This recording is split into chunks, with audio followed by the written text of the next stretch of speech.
Halo semuanya, kita berjumpa kembali pada mata kuliah Hukum Agraria. Saat ini kita akan membahas terkait dengan hukum pertanahan dalam konteks global. Topik ini sangat menarik karena hukum properti atau hukum tanah memiliki tradisi yang sangat lama sejak masa sebelum peradaban dunia hingga sekarang.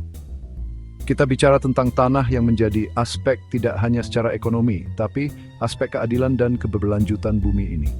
Tanah merupakan fondasi rumah kita, bisnis kita, seluruh masyarakat kita. Bagaimana kita memutuskan pengaturan siapa yang memilikinya, siapa yang bisa menggunakannya, dan apa yang bisa mereka lakukan dengannya. Pengaturan inilah yang menjadi semakin menarik dengan adanya prinsip dan rezim yang berbeda bahkan berlawanan.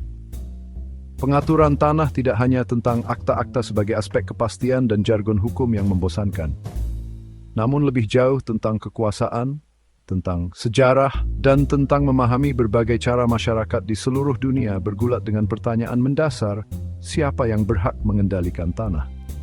Marilah kita menggali lebih dalam dunia hukum pertanahan yang menarik dan terkadang rumit. Pertama, mari kita bicara tentang hukum sipil atau civil law system.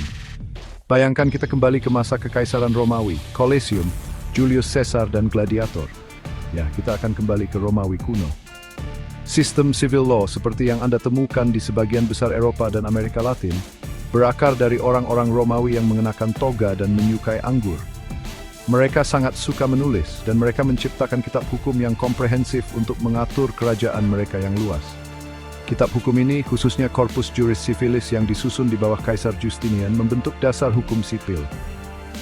Idenya adalah untuk memiliki seperangkat aturan tertulis yang jelas yang berlaku untuk semua orang. Anggap saja seperti buku panduan hukum raksasa yang mencakup segala hal mulai dari hak milik hingga kontrak hingga hukum keluarga. Dan dalam hal tanah, sistem hukum sipil umumnya menekankan kepemilikan absolut atas properti. Sekarang mari kita bahas intinya. Apa saja ciri khas dari sistem pertanahan hukum sipil atau civil law? Nah, yang pertama dan terpenting, semuanya tentang kode atau aturan tertulis.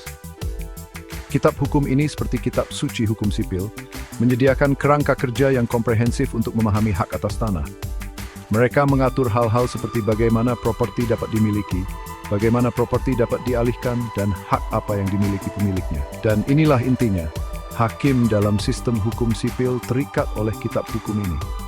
Mereka menafsirkan dan menerapkan hukum, tetapi mereka tidak memiliki banyak kebebasan untuk menciptakan presiden baru, seperti rekan-rekan mereka di sistem common law. Konsep kunci lain dalam sistem pertanahan hukum sipil adalah sesuatu yang disebut numerus clausus, istilah Latin yang pada dasarnya berarti ada sejumlah cara terbatas Anda dapat memiliki tanah. Semua itu strict call. Sekarang mari kita lompat ke negeri Inggris, tempat common law berkuasa. Tidak seperti sistem civil law yang semuanya tentang kitab hukum Romawi kuno, common law berkembang lebih organik melalui keputusan pengadilan selama berabad-abad. Bayangkan sekelompok hakim dengan toga dan perangkatnya pada sistem common law yang sangat berwibawa, berdebat tentang sengketa properti di ruang sidang yang melegenda. Begitulah common law muncul. Setiap kasus, setiap putusan menambahkan kasus-kasus ke sebuah bangunan hukum. Putusan-putusan ini, yang dikenal sebagai preseden, menjadi mengik pengadilan di masa depan. Dalam sistem common law, hakim tidak hanya menafsirkan hukum, presiden berperan membuatnya. Bagian 5, menjelajahi sistem pertanahan common law, akta, hak atas tanah, dan pengadilan. Baiklah, mari kita uraikan beberapa fitur utama dari sistem pertanahan common law.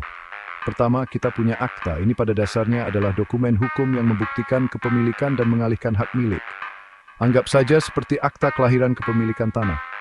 Lalu ada konsep hak atas tanah atau title, yang pada dasarnya adalah hak hukum untuk memiliki dan menggunakan tanah. Dan disinilah segalanya menjadi sangat menarik.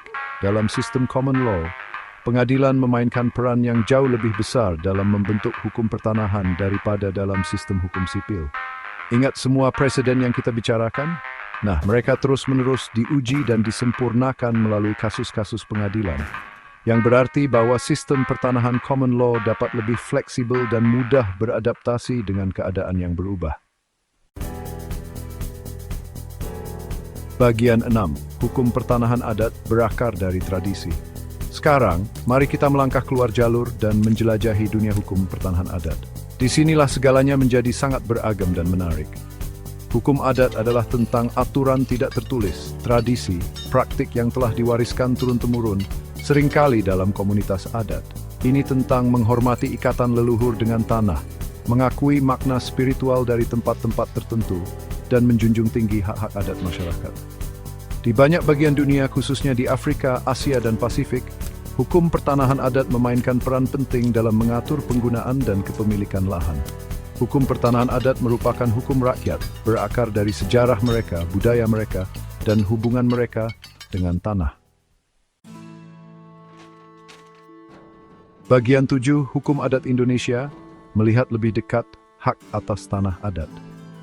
Berbicara tentang hukum pertanahan adat, mari kita lihat lebih dekat Indonesia, negara dengan kekayaan tradisi adat.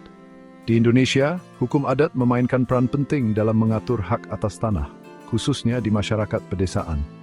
Tanah sering dipandang sebagai sumber daya komunal yang dipegang oleh masyarakat untuk generasi sekarang dan yang akan datang. Keputusan tentang penggunaan lahan seringkali dibuat secara kolektif, berdasarkan praktik adat dan bimbingan para tetua desa. Memahami hukum adat sangat penting untuk menavigasi masalah pertanahan di Indonesia, karena seringkali hidup berdampingan dengan sistem hukum formal. Bagian 8, menavigasi lanskap hukum pertanahan global. Jadi begitulah eksplorasi singkat dunia hukum pertanahan yang beragam dan menarik secara global. Kita telah menjelajahi kitab hukum terstruktur sistem hukum civil law atau hukum sipil, sistem berbasis preseden, sistem common law atau hukum umum, dan tradisi hukum pertanahan adat yang kaya dan berkembang. Memahami sistem yang berbeda ini sangat penting di dunia kita yang semakin saling terhubung. Baik Anda perusahaan multinasional yang berinvestasi di tanah di luar negeri atau LSM yang menangani masalah hak atas tanah, menavigasi lanskap hukum pertanahan global membutuhkan kepekaan budaya, keahlian hukum, dan kesabaran. Jadi, lain kali Anda berjalan melintasi sepetak rumput atau berdiri di jalan kota, luangkan waktu sejenak untuk menghargai hukum yang kompleks dan seringkali tidak terlihat yang mengatur tanah tersebut. Ini itu mengingat bahwa komendat kotoran, ini seem tunang komediktat loy dan kita, betis dan kita dicita sebagai global.